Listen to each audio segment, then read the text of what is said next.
नमो नमः विद्यार्थियों, आप सभी पूर्ण मनोयोग से अपनी तैयारी में जुट गए होंगे।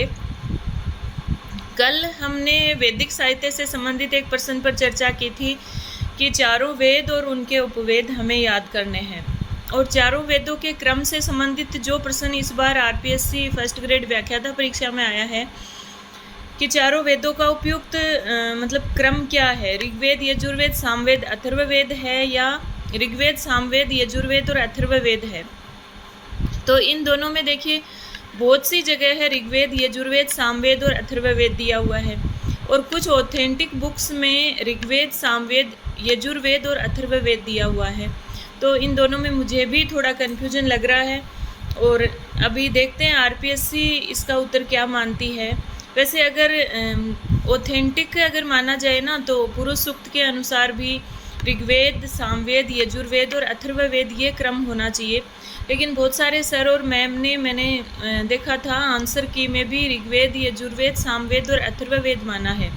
और हम पहले से हमारी जो पुस्तकें हैं, जैसे कक्षा 12 की जो एनसीईआरटी वगैरह की पुस्तकें हैं, उनमें भी ऋग्वेद, यजुर्वेद, सामवेद, अथर्ववेद ये क्रम दिया हुआ है। तो इसको मैं भी थोड़ा क्लियर नहीं कर पा रही हूँ, क्योंकि जो आरपीएससी मानेगी वही अंतिम उत्तर होगा, लेकिन देखते हैं क्या होता है। ऑथेंटिक रूप से ऋग्वेद, सामवेद, यजुर्वेद और अथर्ववेद होना चाहिए। हम हमारे अगले प्रश्न की चर्चा करते हैं। जैसे वैदिक साहित्य में चारों वेद हैं, तो चारों वेदों के उपवेद हमने देखे थे। अब हम अगर देखना चाहें तो चारों वेदों के ऋत्विक या ऋत्विज को देख सकते हैं। ऋत्विक क्या होता है? ऋत्विक और ऋत्विज दोनों एक ही है।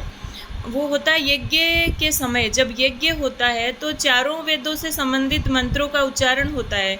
तो उन अलग अलग वेदों का वेदों के मंत्रों का उच्चारण करने वाले और यज्ञ कराने वाले, मतलब जो यज्ञ करने वाले होते हैं ना, यजमान तो यज्ञ करवाता है, लेकिन जो यज्ञ कराने वाले होते हैं, निष्पादक होते हैं, वो ऋत्विक या ऋत्विज कहलाते हैं। तो ऋत्विक के विषय में भी प्रश्न आता है। तो जैसे हमारा ऋग्वेद है, ऋग्वेद का जो ऋत्विक है वो है होता।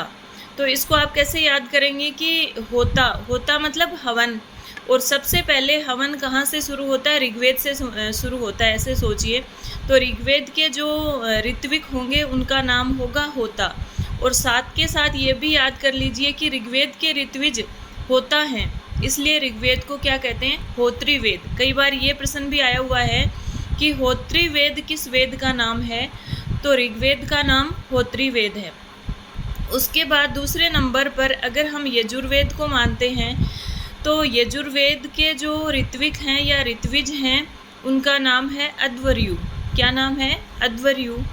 और जो अध्वर्यु है, आपको पता है कि यज्ञ से संबंधित सारी बातें, अगर ब्राह्मण ग्रंथ है तो ब्राह्मण ग्रंथों में, यानी सारा जो वैदिक साहित्य लिया जाए तब तो यज्ञ से संबंधित सब कुछ बातें कहाँ आती है?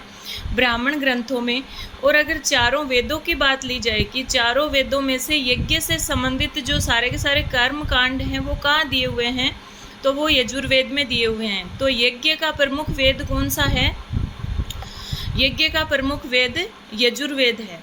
तो यजुर्वेद का जो ऋत्विक है उसका नाम है अध्वर्यु। अब अध्वर्यु जो है वो यज्ञ का मतलब निष्पादक भी कहलाता है, क्योंकि यज्ञ का प्रमुख संबंध तो किससे है? यजुर्वेद से है। तो यज्ञ में जो मुख्य कार्य होंगे उनका निष्पादन कौन करेगा? जो यजुर्वेद का ऋत्विक होगा वही करेगा। तो यजुर्वेद के ऋत्विक कौन हुए? अध्वर्यु हुए। और यज्ञ का प्रमुख निष्पादक कौन हुआ? यज्ञ में प्रमुख भूमिका निभाने वाला, यज्ञ करने वाला कौन है? अध्वर्यु।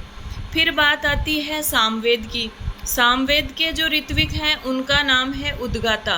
तो इनको आप ऐसे याद कीजिए, सामवेद में तो गीत ही गीत है, तो गीत को गाने वाला चाहिए, इसलिए सामवेद के ऋत्विक क्या कहलाएंगे? उद्गाता। और फिर बात आती है अथर्ववेद की। अथर्ववेद जो हैं उनके ऋत्विक ब्रह्मा कहलाते हैं, और ब्रह्मा को यज्ञ का प्रमुख या यज्ञ का अधिष्ठाता भी कहते हैं। तो यज्ञ जब किया जाता है तो यज्ञ में ऋग्वेद के मंत्रों का जो उच्चारण करने वाला, ऋग्वेद से संबंधित मंत्रों का गान करने वाला ऋत्विक है वो है होता।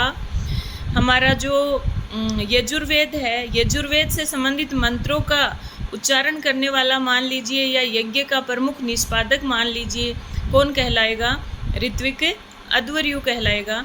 और सामवेद का जो ऋत्विक है, सामवेद के जो मंत्र हैं उनका गान करने वाला कौन कहलाएगा? उद्गाता। और अथर्ववेद का ऋत्विक कौन है? ब्रह्मा है।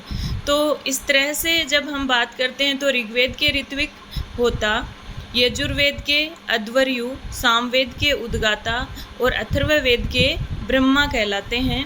और साथ ही साथ याद करेंगे, ऋग्वेद को होत्री वेद कहते हैं, यजुर्वेद को अध्वर्यु वेद कहते हैं, सामवेद को उद्गात्री वेद कहते हैं और जो अथर्ववेद है उसको ब्रह्म वेद कहते हैं, क्योंकि ये इनके ऋत्विक हैं। ऋत्विक के नाम पर ही इन वेदों का अपर नाम पड़ गया। तो इस तरह से जब हम बात करेंगे तो ऋग्वेद के जो ऋत्विक है वो क्या करेंगे?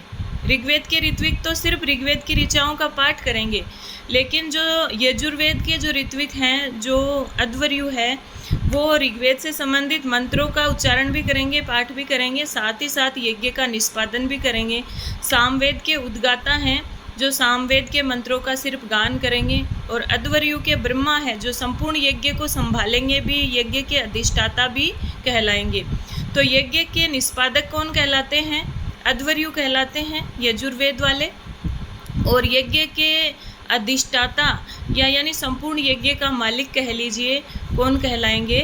अपने ब्रह्मा कहलाएंगे। तो इस तरह से चारों वेदों के ऋत्विक हुए होता, अध्वर्यु, उद्गाता और ब्रह्मा। और यदि क्रम ऋग्वेद, सामवेद, यजुर्वेद और अथर्ववेद माना जाता है तो ऋत्विक का क्रम हो जाएगा होता, उद्गाता, अध्वर्यु और ब्रह्मा। ठीक है, धन्यवाद।